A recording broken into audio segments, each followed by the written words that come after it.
கிளாந்தான் தும்பாட்டில் உள்ள குப்பை கொட்டும் இடத்தில் இரும்புகளையும் பயன்படுத்தப்பட்ட பழைய பொருட்களையும் தேடும் போது தவறுதலாக கண்ணாடி துண்டுகளை மிதித்த 37 வயது ஆடவர் ஒருவர் உயிரிழந்தார். கடந்த திங்கட்கிழமை பிற்பகல் மணி 1:30 வாக்கில் கம்போங் குவாக் படுலா எனும் இடத்தில் அச்சம்பவம் நிகழ்ந்தது.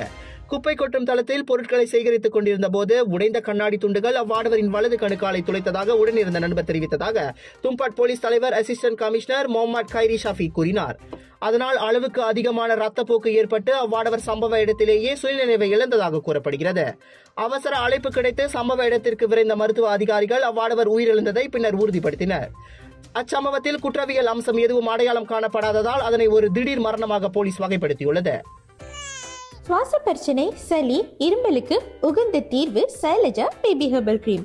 துளசி, கரிஞ்சீரகம், கிராம்பு போன்ற மூலிகைகளால் கொண்டு தயாரிக்கப்பட்டுள்ள சைலஜா பேபி ஹெர்பல் கிரீம் உங்கள் குழந்தைக்கு சிறந்த தேர்வு.